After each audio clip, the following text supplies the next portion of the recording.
What's up, guys? I was inspired to talk about social media today and the negative effects it may be having on you living your best life right now and in the future after watching Estina O'Neill's video on YouTube about quitting social media altogether. If you haven't seen it, I'll put the link in the description box below, so make sure you check it out. You're probably thinking, but Shaina, you use social media. And yes, I do. You're very observant. Of course, social media has its perks, right? To raise awareness and market products that people can benefit from, absolutely. To share milestones and photos with family and friends, sure. To reconnect with Annie from the 2nd grade, well, that's pretty cool too. So yes, it has its benefits if you're using it in the right way, or better put, if you're using it in a conscious way. I've 100% found myself guilty of some of the points I'm about to share, but because I practice living consciously, I'm able to recognize rather quickly when I'm using Facebook or Instagram in an ego-driven way.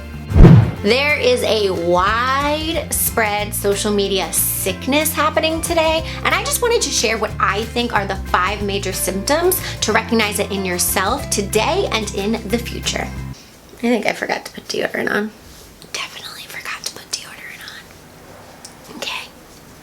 Maybe we'll take care of that first and then come back. I'm Shaina, and I love sharing ways on how to better yourself and how to create a beautiful life.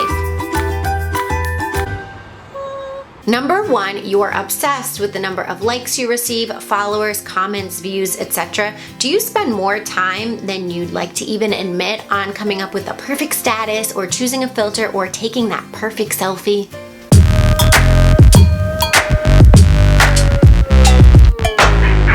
First, I need to choose the photo. Then I go into my purchased photography apps to do a complete edit. I'll brighten it up and of course get rid of all of my acne. Then I go into Facetune to totally whiten the background. And finally, I go into Instagram to choose my filter. Now this is where it requires careful attention. At first, I was thinking my go-to, Lark, but Lo-Fi really accentuated my robe and gave it a total pop of color. And lastly, a little saturation to make it look like I just went on a very expensive Caribbean vacation. Hashtag blessed. So you like this one? Yeah, you think it's good? Yeah, I think it's great. All right, you think it's good? Yeah, I think it's good. Yeah, but you think it's great? Okay. It might be a little too risky. I think a third opinion is necessary. Many of us now define our worth and value on how many likes we receive. I'm not kidding you, I've heard a mom celebrate her 10-year-old getting 100 likes on an Instagram photo. That's the world we're living in today. What are we teaching these kids?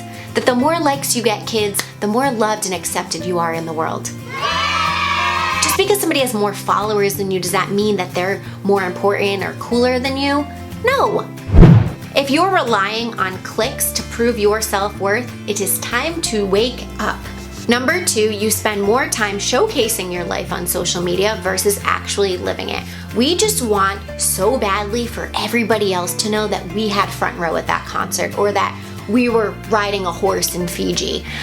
I actually don't know if you can ride horses in Fiji. Are we really at that concert? Are we really riding that horse if we're posting it to Snapchat in the moment? Instead of trying to prove that your life is so awesome, how about actually living an awesome life? Crazy notion, isn't it? Number 3, you find yourself feeling sad or depressed after seeing that somebody on social media has quote unquote more than you. If you have this social media sickness that I'm referring to, this point alone can send you in a downward spiral. Why? Because you're so accustomed to gaining that outside approval that when you see that somebody else has a bigger online presence, so to speak, you instantly don't feel that important anymore. And then it throws you back into the cycle of wanting more and more and more because our egos are never satisfied. Are you allowing your happiness to be defined by numbers? Number 4, you're distracted by social media. We all have that friend.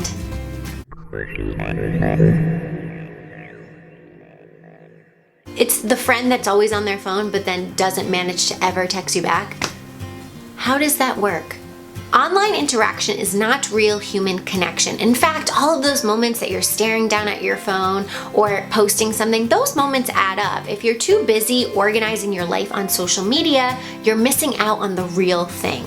Number 5, you have a false sense of identity. This is what scares me the most about the younger generation because A, they're not taught how to discover their authentic, deeper selves, and B, they're so obsessed with their phones.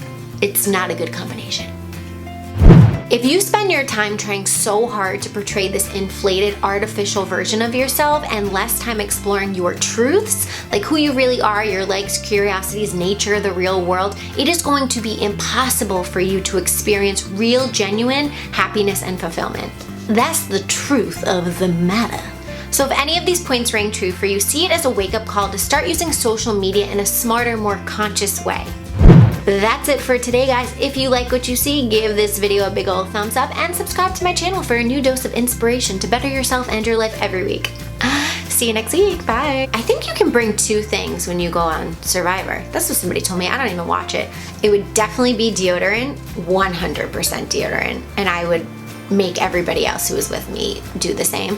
Deodorant and probably a hair tie because I wear my hair in a messy bun like 24/7 except when I'm filming.